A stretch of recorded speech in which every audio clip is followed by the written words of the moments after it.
आओ देश बनाएं, नशे से मुक्ति पाएं। नए साल पर न्यूज वर्ल्ड इंडिया की इस खास पेशकश में आप सभी का स्वागत। आपके साथ मैं अतुल अग्रवाल हूं।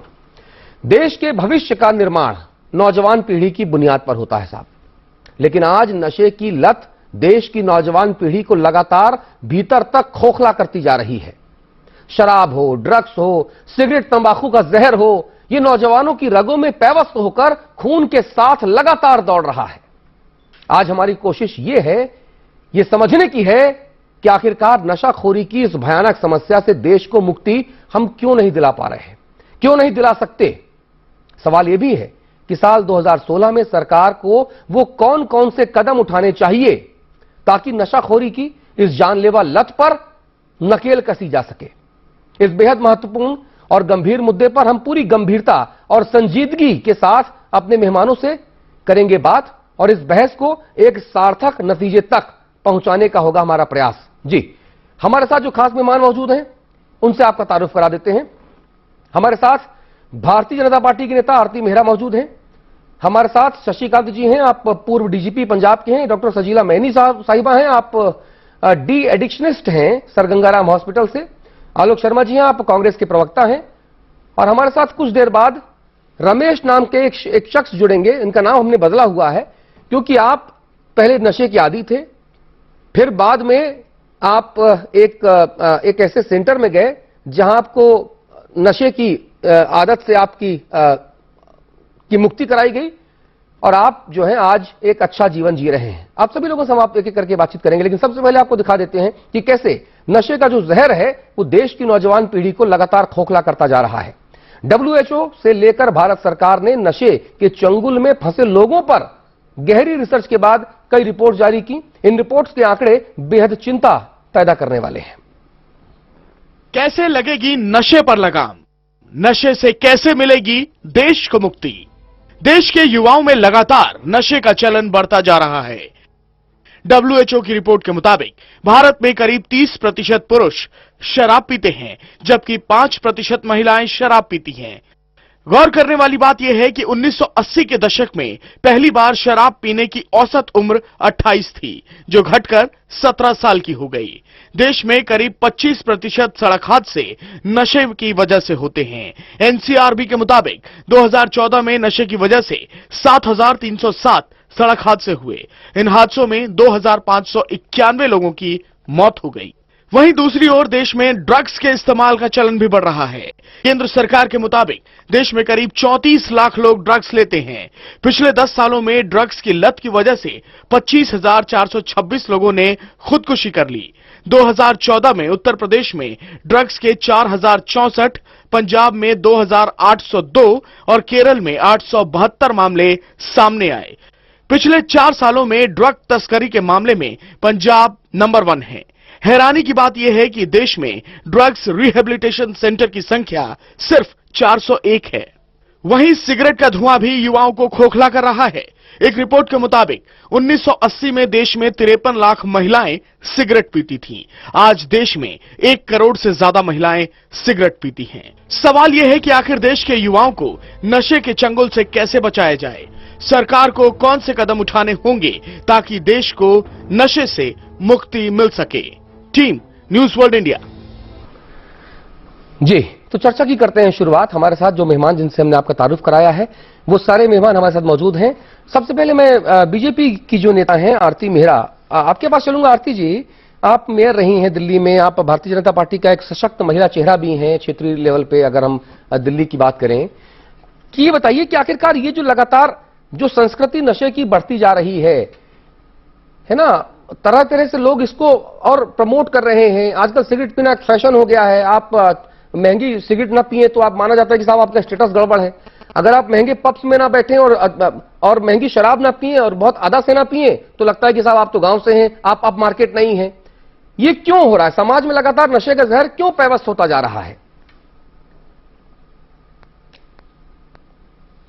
अतुल जी, इससे पहले मैं बात शुरू करूं, सबसे पहले तो मैं आपके इस कार्यक्रम की आपको बहुत शुभकामनाएं देना चाहती हूँ जी, धन्यवाद। सोशल कॉज के लिए और देश को कैसे बनाएं और इस तरह की जो चुनौतियां हैं उनसे कैसे पार पाया जाए, इस पे एक अच्छी चर्चा की शुरुआत जो की है।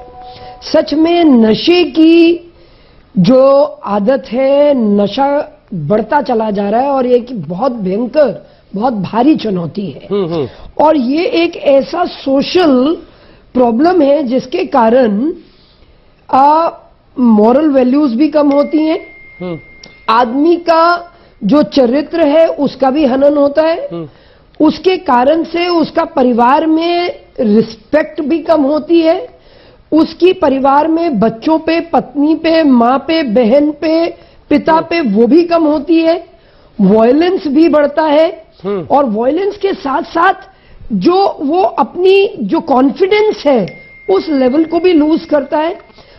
ये सारी इसकी बहुत इस तरह की ये चंगुल में फंसने वाली बात है और इसमें जो दायरा है पीने वालों का, चाहे वो अल्कोहल पीने वाले हों, चाहे सिगरेट स्मोकिंग हो या ड्रग्स हो, ये बढ़ता जा रहा है, जो कि बहुत बहुत एक सोच का विषय है, जो कि बहुत कुछ करने का और इसमें चेतने का, मतलब हमें पूरी तरह से इसमें जागना और चेतना होगा। पंजाब का आपने बताया, मैं गुजरात की प्रभारी रही हूं, गोवा में जिस तरह के नशे का, ड्रग्स का सारा काला कारोबार चलता है, वो भी बहुत कंसर्न की बात है।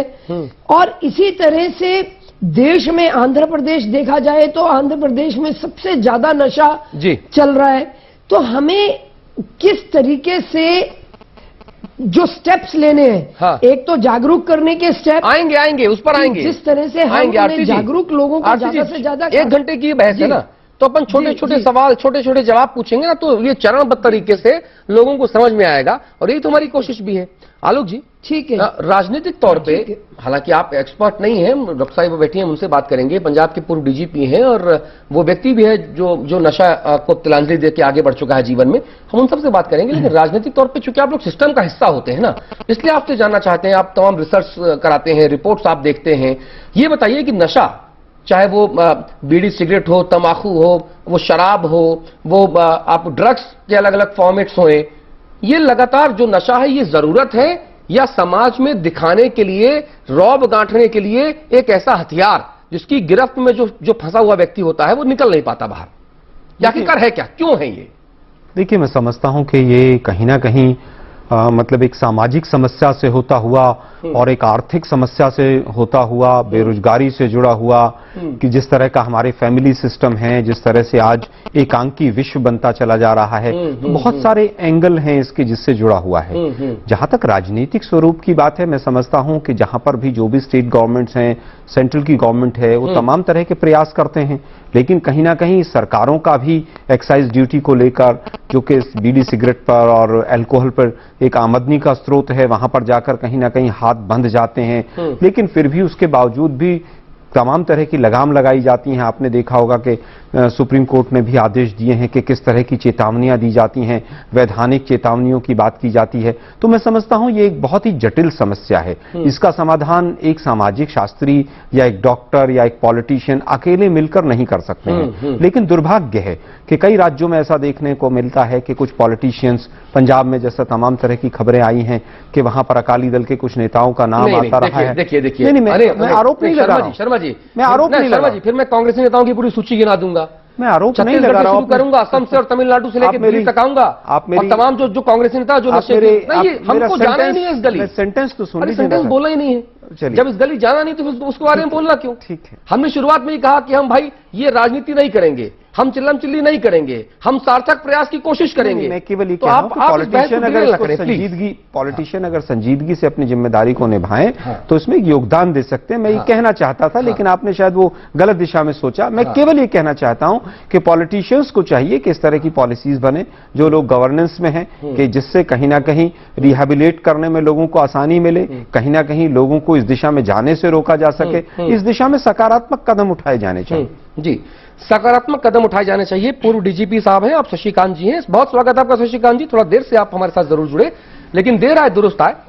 शशिकांत साहब, नशे की इस लत से कैसे कैसे हम लोगों को बाहर निकालें, क्योंकि जिस प्रदेश के आप पुलिस के मुखिया रहे हैं, सर्वे सर्वा रहे हैं, डीजीपी रहे हैं, वहां पर ये जो कारोबार है ये चुनाचे लगातार फलता फूलता जा रहा है। क्यों फलता फूलता है कारोबार वहां पर? पहले मैं इसकी ये समस्या जो नशे की है, जी, नशे की जो समस्या मैं शुरू करूंगा पंजाब की। हाँ। पहला तो समस्या यह है कि पंजाब एक बॉर्डर स्टेट रहा है और बॉर्डर हमेशा पंजाब का हमेशा पोरस सा रहा है। और पंजाब में नशों का जब हम व्याख्या करने की कोशिश करते हैं तो 300 साल बीसी तक ले जाते हैं, जब पहली बार अफीम इस प्रदेश में आई थी। उसके बाद 47 में जब सोने के भाव जो थे इंटरनेशनली थोड़े डिस्टेबलाइज थे, सोने की स्मगलिंग होने लगी। मिड 80s में जब सोने के प्राइसेस थोड़े स्टेबलाइज हो गए तो ड्रग्स की स्मगलिंग होने लगी, जो कि आईएसआई बेसिकली पुश कर रही थी। उनको बेसिकली फंड्स की जरूरत थी, जिसे हम लोग एसएस फंड कहते हैं, सीक्रेट सर्विस फंड कहते हैं। जितने भी नेफेरियस ऑपरेशंस होते हैं, गैर कानूनी ऑपरेशंस हम लोग इंटेलिजेंस एजेंसीज में करते रहते हैं, मैं भी उनका हिस्सा रह चुका हूं। उसके लिए हमें इस प्रकार के धन की आवश्यकता होती है। धीरे धीरे पंजाब में जो पुराने सोने के स्मगलर थे, उन्होंने इस धंधे को अपना लिया क्योंकि पैसा मिलता है। पर चूंकि हवाले से पैसा आने में समय लगता था, तो उन्होंने यहीं पे नशा मिड 80s में बेचना शुरू कर दिया ताकि उनको फौरन पैसा मिल जाए। शुरुआत हुई बेसिकली, आप कहिए इकोनॉमिक्स कहिए, चाहे उसको धन की लालसा कहिए, उससे, और धीरे धीरे जो नशा यहां पे होना शुरू हुआ। और आज की तारीख में पंजाब में कितना पहुंच गया है, इसके बारे में चर्चा नहीं करना चाहूंगा, क्योंकि कोई भी ऑथेंटिक सर्वे आज तक ना प्रदेश सरकारों की ओर से हुआ, ना भारत सरकार की ओर से हुआ। आपको 70% भी मिल जाएंगे, 69% भी मिल जाएंगे। और नशा उसके वाला होता क्यों है? बेसिकली नशा होता है जब व्यक्ति को किसी प्रकार का ट्रॉमा होता है, किसी प्रकार का एक निराशा होती है, किस अंडर प्रेशर होता है। वो प्रेशर चाहे फैमिली के हो, चाहे पढ़ाई लिखाई के हो, चाहे नौकरी के हो, चाहे सामाजिक हो, और चाहे पीयर ग्रुप प्रेशर्स हो। इस वजह से व्यक्ति नशे की ओर जाता है। और एक और चीज बता दूं मैं आपको, नशा हम कहते किसको है सोशल फील्ड में? कोई भी चीज जो हमारी टेम्परेरली या परमानेंटली सोचने समझने की, कार्य करने की क्षमता को कम कर दे, शक्ति है, हाँ। जो विचारधारा है, उसको टेम्परेरली या परमानेंटली इंपेयर कर दे, दैट इज नशा। बिल्कुल बिल्कुल। मैं डॉक्टर मैनी के पास आऊंगा। डॉक्टर मैनी, मुझे समझाइए कि आखिरकार ये जो भी हो रहा है, सोशल प्रॉब्लम है, डेमोग्राफिकल प्रॉब्लम है, ये इकोनॉमिकल प्रॉब्लम है। अगर हम बात करें 90 के दशक में, जब हम लिबरलाइजेशन की बात करते थे, आर्थिक उदारीकरण की बात करते थे, जब कोई सभ्यता किसी दूसरे सिस्टम में आती है, चाहे वो इकोनॉमी का हो, चाहे वो रहन सहन की सभ्यता हो, तो अपने साथ साथ जो है वो बहुत सारे ड्रॉबैक्स भी लेकर आती है, और अगर वो कुछ मेरिट्स लेकर आ रही है। तो सवाल यहां पर बड़ा ये है कि आखिरकार नशा किया क्यों जाता है? नशा करने के पीछे की मानसिकता क्या होती है? क्या हम फौरी तौर पे किसी समस्या से खुद को बाहर नहीं निकाल पाते, तो खुद को बाहर निकला हुआ मानने के लिए हम नशा करते हैं, ताकि हमारी सोचने समझने की जो शक्ति है, जो क्षमता है, वो कुछ एक टाइम फ्रेम के लिए वहीं पर रुक जाए या कम हो जाए, ताकि हमको ऐसा लगे कि हम इस समस्या से बाहर आ चुके हैं। अतुल जी, मैं सबसे पहले तो इस प्रोग्राम को बधाई देना चाहती हूँ। साल के पहले दिन ही आपने बहुत बढ़िया प्रोग्राम रखा है, नशा छुड़वाने का प्रोग्राम। ऐसा है, अब ये जो डिस्कशन हो रहा था कि नशा इंसान तनाव हटाने के लिए करता है, तनाव हटाने के लिए नशा नहीं करता है। सबसे पहले बताऊं, नशा कैसे शुरू होता है? नशा शुरू होता है मतलब 15-16 साल की उम्र में। आजकल तो उससे भी छोटे बच्चे हमारे पास आ रहे हैं, मतलब 13-14 साल, 12 साल के बच्चे आ रहे हैं, जिन्हें ना सोचने की समझ है ना कुछ है। तो बेसिकली क्या है, जो नशा होने के जो मुख्य कारण है, सबसे पहले होता है कि माँ बाप का पीना, पेरेंटल एडिक्शन, माँ बाप का शराब पीना, माँ बाप का सिगरेट पीना, माँ बाप का नशों में जाना, तो बच्चों का होना बहुत जरूरी, बहुत जल्दी से उस चीज को पकड़ लेते हैं। और दूसरा आता है पीयर प्रेशर। पीयर प्रेशर मतलब दोस्तों को देखते हैं तो वो एटीट्यूड आता है कि मैं नहीं कर रहा, और मतलब उसको लगता है कि ये बहुत अच्छी चीज है, द डोंट केयर एटीट्यूड जो आजकल आ रहा है, स्पेशली फीमेल्स के अंदर बहुत ज्यादा ये आ रहा है कि I am a modern girl, I don't care, the rebellious type of an attitude. तीसरे नंबर पे आता है सोशल मॉडल्स। आजकल आप देखेंगे जितने गाने आ रहे हैं, जो कि आप देखिएगा, आप देखिए, मैं अल्कोहलिक हूं, मैं किसी चीज को नेम नहीं करना चाह रही, मगर आजकल जितने गाने हैं, 4 बोतल वोडका, ये वो, जितने गानों की एक्सेप्टेंस आप देखिए, शराब से ही आधे से ज्यादा गाने पार्टी ड्रग्स को शराब में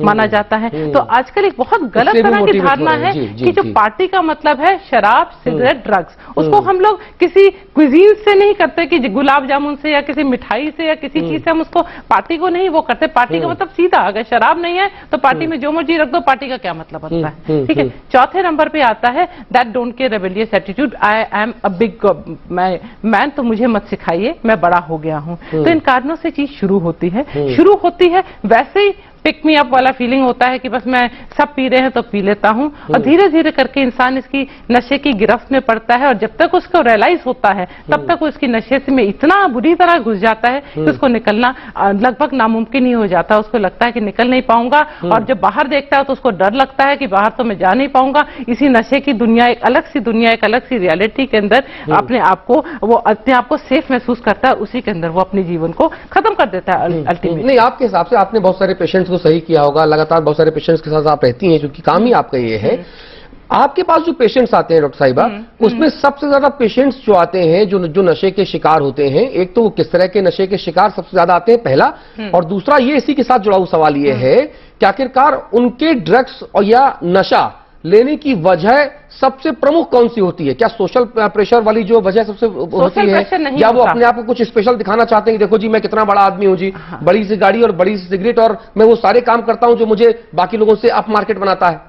ये मिथक को तोड़ना पड़ेगा? नहीं, इस मिथक को तोड़ने की वो भी फीलिंग अब नहीं है। हाँ। वो भी एक बार जब इंसान किसी आदत के अंदर ग्रस्त होता है वो भी फीलिंग नहीं है। सबसे पहला आपका सवाल था कि लोग किस चीज के सबसे ज्यादा आते हैं। दो तरह के नशे हैं, एक है सोशली एक्सेप्टेबल नशा, दूसरा है सोशली अनएक्सेप्टेबल। अच्छा, जैसे सिगरेट को हम सोशली एक्सेप्टेबल नशा कहते हैं, तंबाकू को सोशली एक्सेप्टेंस में रखते हैं, शराब को भी बहुत हद तक सोशल एक्सेप्टेंस के अंदर, लेकिन उसका सर्कल बड़ा सीमित है। उसका सर्कल बहुत बड़ा है जी, उसका सर्कल बहुत बड़ा। सबसे ज्यादा दुनिया के अंदर सबसे ज्यादा नशा तो तंबाकू का ही है ना, सबसे। मैं शराब की बात कर रहा हूं। शराब आप ऐसे उस सोशल शराब को भी सोशल एक्सेप्टेंस से कहा जाता है, ओपनली पार्टी में करते हैं, सोचे ना पार्टी में करते हैं, लेकिन आप राह चलते नहीं पी सकते ना, जैसे सिगरेट तंबाकू पी रहे हैं। राह चलते नहीं पी सकते हैं। जैसे सिगरेट तंबाकू का तो खेल ऐसा है जी, सुबह उठते हैं, एक इंसान जब सुबह अपने दिनचर्या की शुरुआत करता है, आंख खोलते ही उसको सिगरेट चाहिए, और जब तक वो सोता नहीं है 10, 20, 30 बार जितनी बार वो पीता है उसको सिगरेट चाहिए। तो वो कुछ कर रहा है तो चाहिए, कुछ नहीं कर रहा तो चाहिए। हम लोग ये सोचते हैं कि कारण जो आप बोल रहे हैं, जो बेसिकली जो हमारे पास आते हैं सबसे ज्यादा आ रहे हैं ये, हम अभी यूथ की बात कर रहे हैं,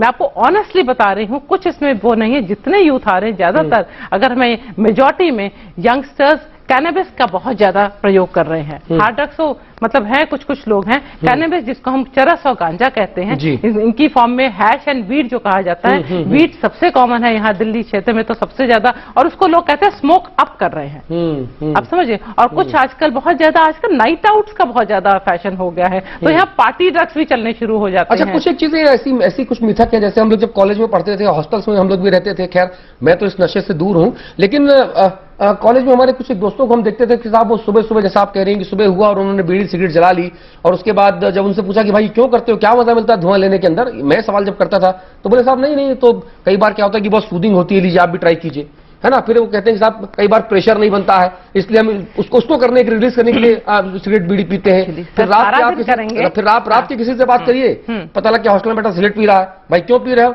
यार? गुरु, उसको पीने से कंसंट्रेशन बनता है। तो ये थ्योरीज क्या है, मतलब थ्योरीज ऐसा है, हकीकत क्या? बहुत शुरुआत में तो सब चीजों में देखिए, आप सारा दिन एक काम कर रहे हैं तो आपका कंसंट्रेशन भी उससे बढ़ेगा, आपको मोशन भी उससे आएगा, आपका खाली टाइम भी उससे पास होगा, आप खुश भी उससे होगे, आप दुखी में भी उसको, हर चीज में आप दुखी हैं तो आपको सिगरेट नहीं, यानी कि आपने इसको मतलब बेसिकली ओढ़ लिया, लबादा ओढ़ लिया है, ये ऐसा होता नहीं है। जो रीजन है, जो अगर आप अंडरलाइन रीजन की तरफ जाएं, ये तो सब चीजें वो लोग बोलते हैं, अब आप पूछेंगे तो कोई ना कोई तो रीजन हम अपनी आदत का देंगे ना। असली में जो रीजन है, अंडरलाइन रीजन सिर्फ एक ही है, नशे का एक ही रीजन है, एडिक्शन और आदत बन जाती है, वो फिर आदत में ही ग्रस्त अपने आप को। अब क्या मतलब लोग ये कहते हैं, आके मुझे ये कहते हैं मैम स्ट्रेस बहुत होता है, तो मैं कहती हूँ स्ट्रेस सुबह उठ के क्या स्ट्रेस हो गया कि उठा क्यों, या नाश्ता करने के बाद क्या स्ट्रेस आया कि नाश्ता क्यों किया, आप समझ रहे हैं। तो ये सब कारण लोग बनाते हैं, हम पूछेंगे तो बनाना जरूरी पड़ेगा उनको, कुछ ना कुछ तो हम लॉजिक देते हैं, बट हकीकत ये है एडिक्शन इज द रीजन और हैबिट रीजन है, और लोग निकल नहीं पाते। और हकीकत की बात आपको एक और बताऊं, 70 से 80% जो नशे में ग्रस्त लोग हैं वो छोड़ना चाहते हैं, उन्हें पता नहीं छोड़े कैसे। सरकार ने ये तो बता दिया कि नशा खराब है, मगर क्या करें, नशा खराब है, उसके बाद वो कहां जाएं और क्या करें और कैसे छोड़े, उस पे हम सब बॉर्न हैं, वहीं पे ही उनको, वो कहते हैं हम क्या करें इस चीज से, तो उनको वहीं पे हमको सपोर्ट देना जरूरी है। विनोद के पास चलेंगे। विनोद जी हैं आप जो पहले नशे के आदी थे, लेकिन अब उन्होंने हिम्मत दिखाई है और अब वो नशे से खुद को काफी दूर ले आए हैं।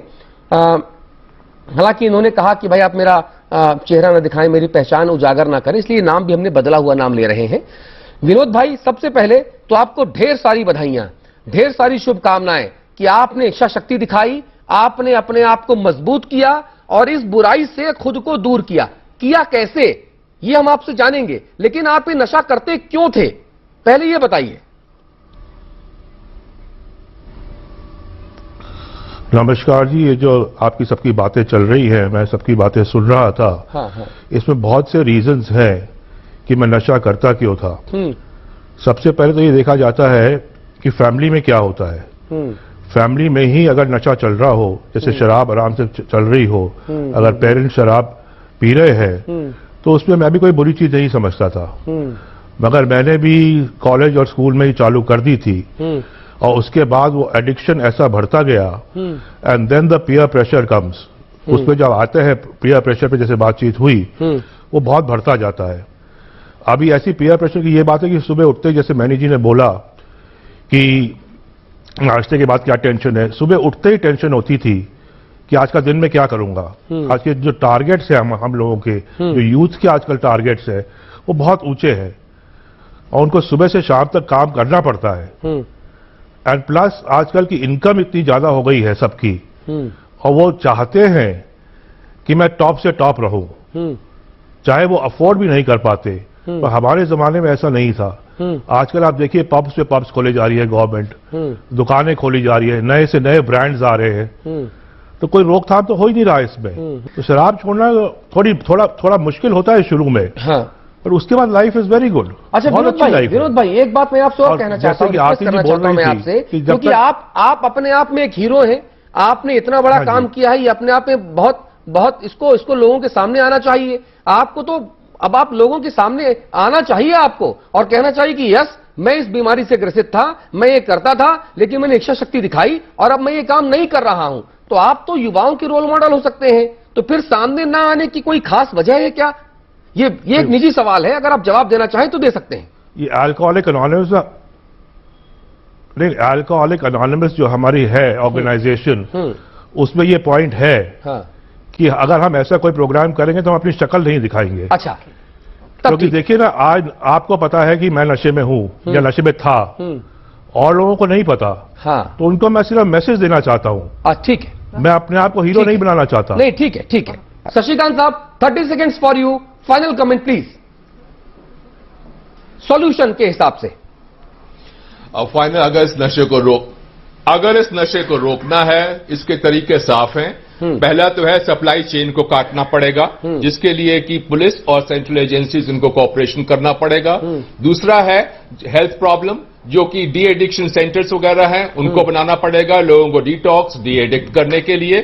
उसके बाद आता है स्पोर्ट्स एक्टिविटीज, जो लोग स्पोर्ट्स में जाते हैं वो नशों की ओर नहीं जाते हैं।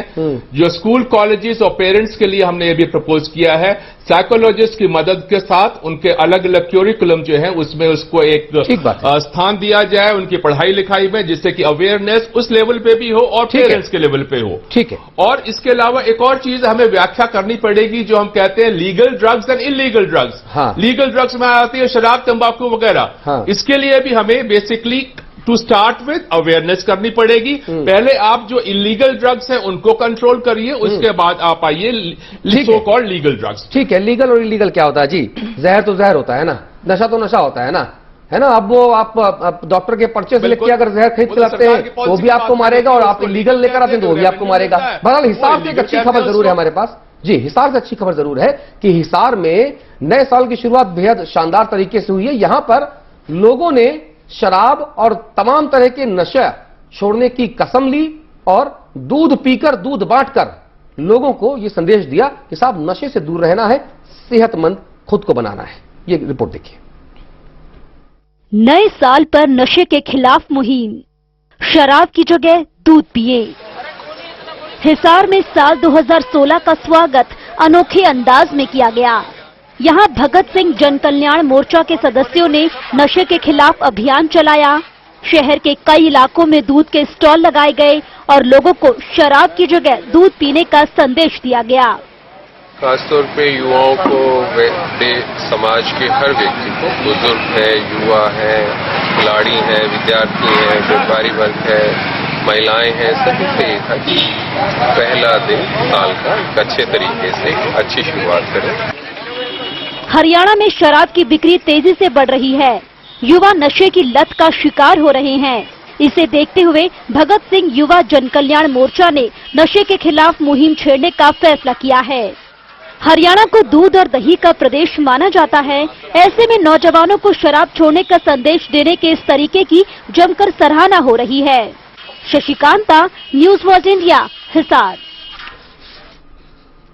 और कुछ महीनों पहले एक विज्ञापन टेलीविजन चैनल्स पर और रेडियो पे बड़ा मशहूर होता था कि दूध दही दा खाना और नंबर 1 हरियाणा। जी, उम्मीद करेंगे कि हरियाणा, पंजाब और पूरा देश नशे से मुक्त हो सके। हम बहुत चलते चलते 2 मिनट का वक्त डॉक्टर साहिबा को देंगे। और डॉक्टर साहिबा, मैं आपसे गुजारिश करूंगा कि बहुत संक्षेप में, क्रिस्टल क्लियर, साफ, आसान शब्दों में हम अपने दर्शकों को समझा पाएं कि हम कैसे मुक्त रहे नशा से। प्लीज। देखिए, ऐसे है, नशा को मुक्त करने के लिए बहुत अभी जो डिस्कशन हो रही थी, एक मल्टी प्रोंग्ड अप्रोच की जरूरत है। 2 चीजें इंपॉर्टेंट है, एक है सप्लाई रिडक्शन, दूसरा है डिमांड रिडक्शन। सप्लाई रिडक्शन की बातें बहुत होगी, सरकार को करनी पड़ेगी, कितना करती है। अवेलेबिलिटी फैक्टर्स बहुत इंपॉर्टेंट है, क्योंकि हर 50 गज में एक इंसान तंबाकू बेच रहा है, हर थोड़ी थोड़ी दूर में शराब के ठेके हैं। अवेलेबिलिटी फैक्टर को हमको एड्रेस करना है। और जितने लोग हैं जो नशेग्रस्त है, मैं सबसे पहले उनको बोलना चाहूंगी कि नशा छोड़ना मुश्किल नहीं है, बहुत आसान है। उसको वो आराम से उसको कम करने की कोशिश ना करें, नशे को एकदम छोड़ने की कोशिश करें, उसको एकदम जीरो कर दे। संस्थाएं बहुत हैं, हम लोग अपने यहाँ पे प्रॉपरली एक प्रॉपर ट्रीटमेंट। कहाँ पर बताइए, आप कहाँ पर हैं? सर, गंगाराम हॉस्पिटल है, हमारा पूरा डिपार्टमेंट है। अच्छा। जिससे हम नशे को छुड़वाते हैं। हमारा पूरा एक प्रॉपर 7-8 सिटिंग का थेरेपी प्रोसेस होता है, जिसके अंदर हम साइकोथेरेपी भी देते हैं और मेडिसिन थेरेपी भी देते हैं। क्योंकि नशा 2 तरीके से इंसान को अटैक करता है, एक फिजिकली, दूसरा मेंटली। तो हम बॉडी की भी क्रेविंग्स को हैंडल करते हैं, बॉडी के विड्रॉल्स को हैंडल करते हैं, और माइंड को भी पूरा उस तरीके से अट्यून करते हैं ताकि इंसान जो है इस नशे के अंदर दोबारा से जा ना पाए। हम रिलैक्स प्रिवेंशन की भी पूरी थेरेपी देते हैं। तो प्रॉपरली हम इसको अगर हम छोड़ना चाहें तो हम इसको आसानी से छोड़ सकते हैं। और कितना मुश्किल है, अगर कोई जाएगा तो सप्लाई रिडक्शन अपने आप ही हो जाएगा। मैडम, अगर कोई गंगाराम हॉस्पिटल में जा रहा है कोई व्यक्ति और वो ड्रग एडिक्ट है और वो चाहता है, ईमानदारी से वो चाहता है कि वो चीजों को छोड़े, नशे को छोड़े और अच्छे से जिए, और वो गंगाराम हॉस्पिटल जाके अगर आपसे मिलना चाहे, संभव है? कितना महंगा कोर्स होता है, कितना वक्त लगता है? इसमें प्राइवेट भी हम करते हैं और हमारा एक जनरल ओपीडी भी होती है, जहां हम फ्री भी हफ्ते में एक बारी वेडनेसडे के दिन हम फ्री में भी इसका इलाज करते हैं लोगों के लिए। और प्राइवेट में भी हमारा सेशंस होते हैं। तो प्राइवेट के तो अलग चार्जेस हैं, जनरल के लिए कोई चार्जेस नहीं है, वो मुफ्त में है। दवाइयां आपको अपनी खरीदनी पड़ेगी, बाकी हमारे सपोर्ट जो है वो फ्री ऑफ। कितने वक्त का एक कोर्स होता है? ये हमारा जो कोर्स है 7 से 8 सिटिंग का ट्रीटमेंट प्रोग्राम होता है। मतलब कि लगभग, अगर मैं जो ट्रीटमेंट करती हूँ, शुरू में मैं पहले हफ्ते में 4 बार मिल लेती हूँ, क्योंकि पहले हफ्ते में मैं छुड़वा देती हूँ। जो भी नशा है पहले हफ्ते के अंदर पूरा जीरो हो जाता है। नंबर 1, 2, 3, 4 सारे नशे पहले मैं लिखती रहती हूँ, फिर काटा मार देती हूँ, आज के बाद कुछ नहीं लेना। और मेरा सपोर्ट पहले 4 दिन रेगुलर। वैसे तमाम दूसरे डॉक्टर्स भी करते होंगे?